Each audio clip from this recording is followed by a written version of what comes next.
last section. Это последний наш раздел, друзья. So I'm just going to review briefly what we said in the last section. В двух словах я повторю то, чем мы прошлое занятие посвятили. So we talked about what are the principles when we react to improper behavior. Какими принципами мы руководствуемся, когда ребенок ведет себя неправильно? We said that we're going to be immediate. We're going to do it quickly. Во-первых, незамедлительно. We're going to be direct. Потом мы обращаемся непосредственно к ребенку. We're going to be efficient, not put more energy than is necessary. Реакция должна быть соразмерима, не больше, чем преступление, совершенное ребенком. It's going to be action-based. То есть это мера, основанная на действиях. And it's going to be leveled at the behavior, not the person. И акцент будет на поведение, а не на личность ребенка. So now we're going to go to the part that says don't put more energy into the situation than is necessary. И сейчас я хочу поподробнее поговорить, что должна быть мера соразмеримая, да, не надо сильнее реагировать, чем то, что ребенок сделал. So how do we know how much energy to put into the situation? Как понять, насколько серьезно мне нужно реагировать на поведение ребенка? Okay. And there's really 4 levels that we want to look at. И есть 4 разных уровня коррекции, на которые мы сейчас посмотрим. And really, all of them are dependent on how dysregulated the child is. И на самом деле уровень нашей реакции зависит от того, насколько ребенок ушел либо в ступор, либо он вообще не контролирует себя. So if they're pretty much in control, and you can determine that they have some of their front brain working, если вы видите, что самообладание у ребенка в некоторой степени сохранилось, вы понимаете, что лобной долей он может еще функционировать, она не отключилась. you can simply use a playful level. Можно использовать уровень игрового вмешательства. So these are the kind of misbehaviors that might call for a playful response. С каким поведением можно разобраться на игровом уровне? So if they maybe have not an effective tone with you, Например, если ребенок говорит неуважительным тоном, обращается к вам. they roll their eyes at you, Или там они закатывают глаза. or they say something to you or to someone else that's not really, that might be a little bit offensive. Или они делают какое-то язвительное замечание, обидно они что-то говорят. Okay, you can simply use a playful response. Можно на уровне игрового вмешательства отреагировать. And Dr. Purvis says that this is useful 80% of the time for misbehaviors. И доктор Первис, в принципе, убеждена, что 80% неправильного поведения можно исправить уже на этом уровне. So I think that might be true if you are doing all of the proactive work. Мне кажется, что это правда, если вы профилактическую работу по обучению навыкам провели. And if you have a connection with the child. И если установлена между вами эмоциональная связь. It's very simple, it's not a big deal. То есть относиться попроще, не делать из мухи слона. And the goal again is to change their behavior and get back to connection. Ваша цель – исправить поведение и вернуться к эмоциональной связи. Okay. So again, this is not a time that we want to lecture them and give them a history of every bad behavior they've ever done. В этот момент не стоит припоминать историю всех их неправильного поведения, не стоит читать лекцию на эту тему. Okay, you simply correct that behavior and move on. То есть вы исправляете данные, вот в данном случае, поведение и идете дальше.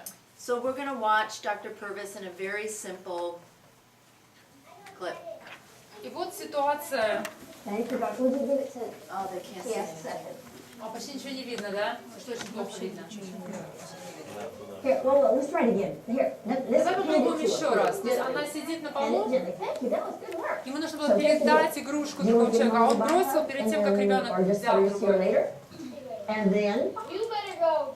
Get out of here. Так, слушай, уходи. Okay, let's try that Уходи again with отсюда. respect. Ну давай с How уважением about, hey, скажем. Mom, thanks for bringing me. I'm gonna go play now. Мама прощается с ребенком, он говорит, ладно, все, вали, езжай. А он говорит, попробуй с уважением. Он говорит, мама, увижу тебя позднее. А он спрашивает, может быть, ты поцелуешь маму на прощание? Он такой, да, я поцелую маму на прощание. Он прощается с мамой, поцелуем и уходит. That was it. И все, то есть исчерпан конфликт. The behavior was changed, То есть и поведение изменилось мгновенно у ребенка. and that's the goal. И вот цель, чтобы изменилось поведение.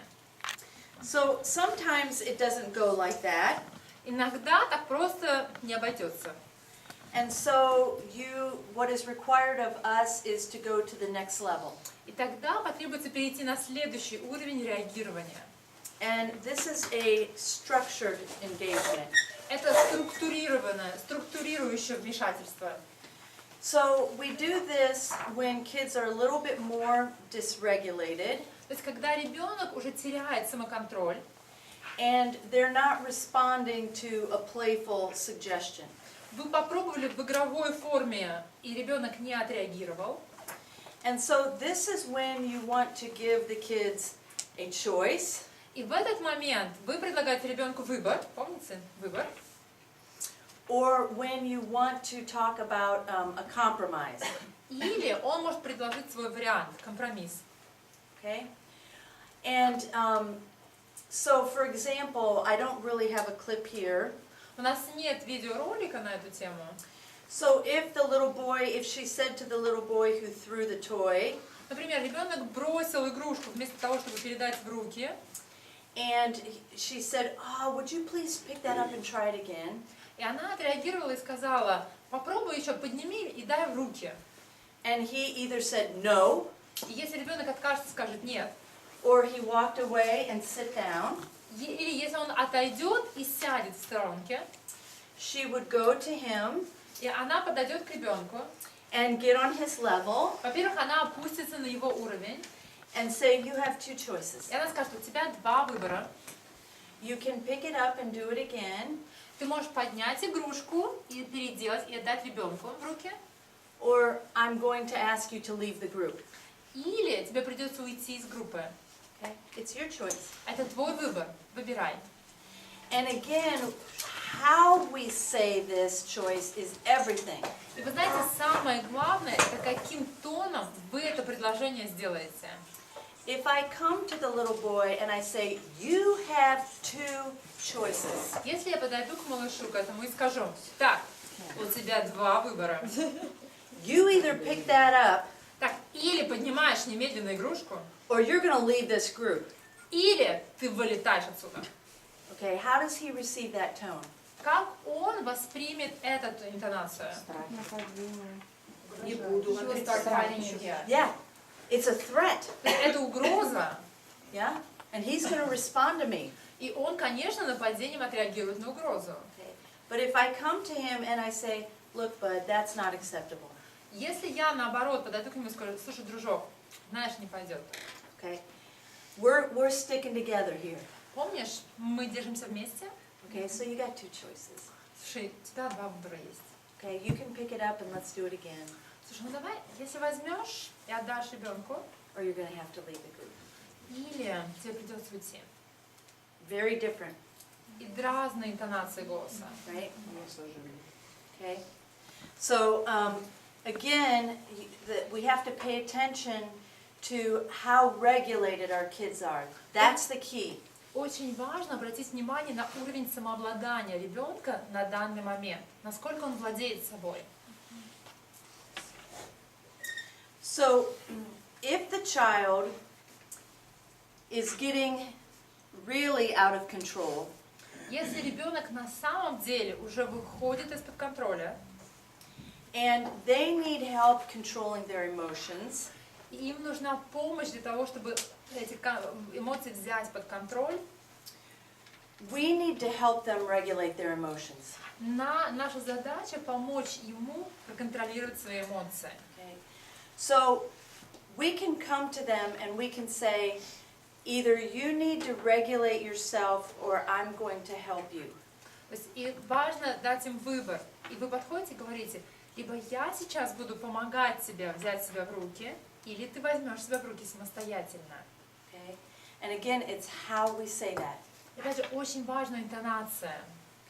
So we want to say to them, I can see that your emotions are getting out of control, and do you need help? Do you need help getting under control, or И can you do it если мы yourself? видим, что ребенок эмоционально уже не может остановиться, очень важно подойти и сказать: я вижу, что тебе сейчас очень тяжело, тебе нужна моя помощь, чтобы справиться сейчас с этими эмоциями. Or we can say, what do you need? Или задать вопрос: чего тебе сейчас хочется, что тебе надо? Okay. So this next clip that I'm going to show you, I don't know if you want to read that to them, if they can see this. Я не знаю, видно ли вам уровень 3, успокаивающее вмешательство. Ребенок нуждается в помощи во внешней регуляции и в определении своих потребностей. Использовать время рядом или тихое место.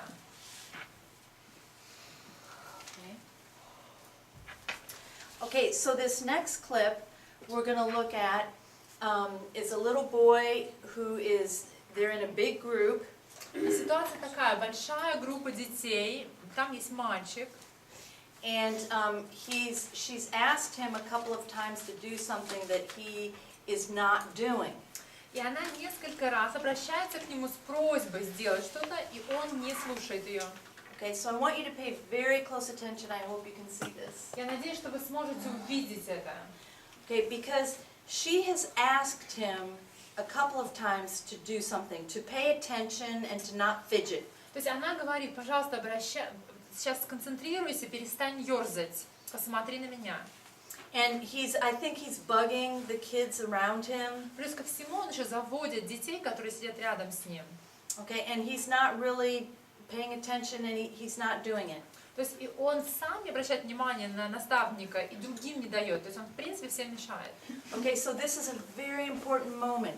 So most of us, if we don't understand this information, И очень важно понимать эту информацию, потому что большинство людей, if you see this kid misbehaving in the group, когда мы видим это подобное непослушание ребенка в группе детей, and you've already asked him twice to pay attention, если дважды уже учитель попросил его обратить его внимание, and he's not doing it, а ребенок вообще не слушается, what do we think? What do we assume?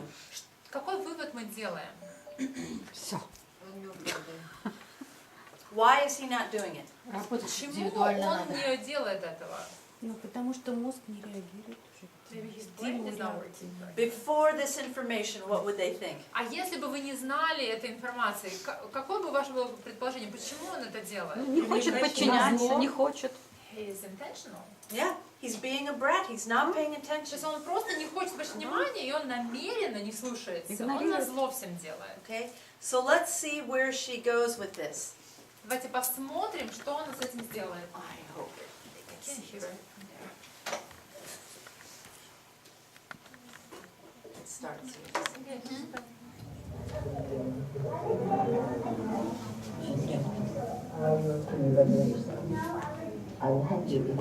Я помогу тебе, но ты должен меня с первого раза послушаться. Хорошо? Так, тебе нужно использовать слова. Смотри, если... Да? Ты должен сказать «да, мэм». Когда тебе задают вопрос, скажи «да, мэм».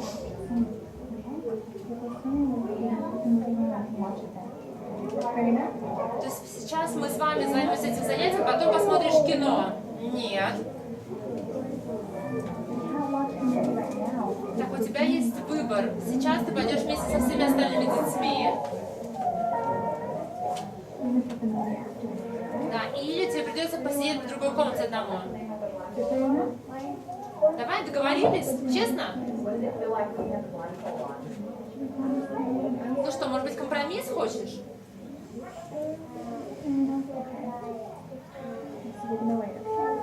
Ну что, подождем? Okay, I want to stop that 1 second because I want you to pay attention to the caretaker. Обратите внимание на наставника. Okay, so the caretaker was she leading with structure and nurture? То есть она обращалась к структуре или к заботе? structure. No. Она гладила She его, was, yep, she was, мягко разговаривала, заглядывала ему в yes, глаза. yes. And she was talking to him, she was giving him a little bit of a lecture. То есть она, в принципе, лекцию пыталась ему прочитать. She said, look, I know it's okay, we can do this later, blah, blah, blah. She's telling him. То есть она ему рассказывает, мы потом можем вернуться к этому занятию, сейчас нужно вот это, и она долго ему очень объясняет это. Okay, so when we give structure and have expectations, it's very short. Когда мы хотим свое требование или ожидание от ребенка заявить, это должно быть короткое предложение. Okay? The longer we talk and we draw it out, we lose them. Чем дольше мы говорим, чем больше слов используем, мы их теряем. Okay? We simply need to say, these are our expectations and we expect you to fill them with our behavior. И мы конкретно говорим, чего мы ожидаем, и мы ожидаем определенного поведения от этого ребенка. Okay? So before this moment, Dr. Purvis had said to him, you need to regulate yourself, and if you can't, I will help you. И у нее была фраза перед тем, как она ушла, что тебе нужно взять себя в руки, или я помогу тебе. Okay? So now she sees that he's not able to do this. И она видит, что он не справляется со своими эмоциями, So she's following through on what she said. и она исполняет свое обещание, которое она ему дала. Okay? It's obvious he can't do this himself. То есть очевидно, что ему не взять себя в руки уже. So she is coming to help him. То есть и она собирается ему помочь.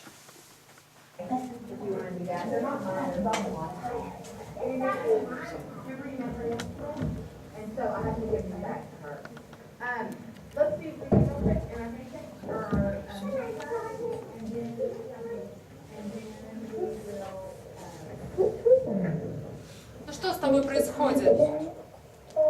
Сегодня тяжелый день? Ну поговори со мной. Скажи мне, что происходит? Ты можешь сказать мне, что происходит? Я так устал. Ты устал, да?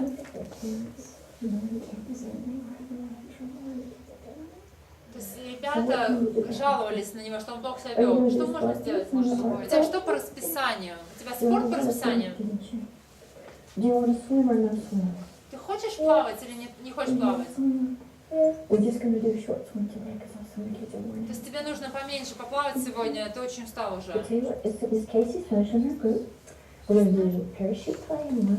Знаешь, у нас в одной комнате будет игра с парашютом, а мисс Кара проведет другое занятие.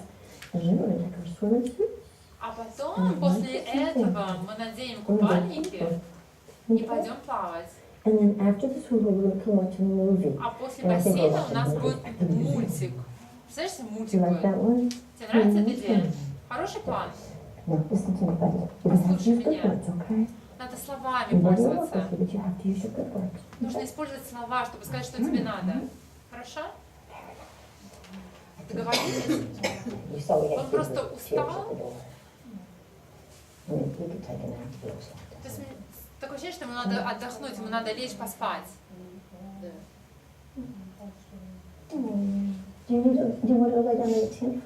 Может, пойдешь приляжешь? Давай, иди прилеги. Нам минут 20. Только не забывай словами пользоваться. Когда ты что-то хочешь, скажи словами. Хорошо?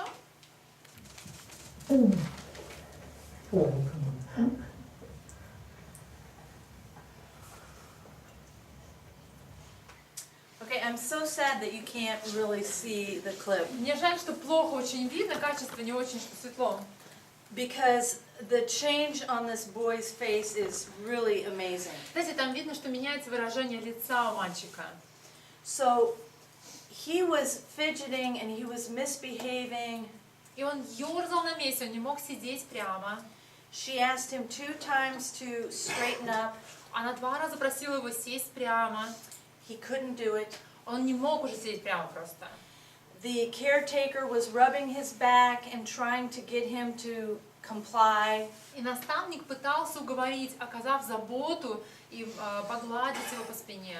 And he started to get whiny and go like this. А он начинает просто уже капризничать, и он уже вообще не справляется со своими эмоциями. So she took him and picked him up. То есть она понимала, что он уже даже стоять не сможет, она его берет на руки и выносит его из комнаты. And she simply said to him, Bud, can you tell me what's going on? И она просто спрашивает, ну что у тебя происходит? And he immediately said to her, I'm tired. И первое, что он говорит, я устал. Okay? So it's a very important moment that we change our assumptions. То есть очень важно, чтобы мы свои предположения изменили. He wasn't misbehaving because he was a brat. То есть он плохо вел себя не потому, что он специально хотел так вести себя. He was tired. Он просто устал, у него сил уже не было. Okay?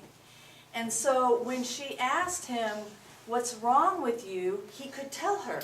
Самое удивительное, что он смог определить, что с ним не так. Он сказал, я устал. And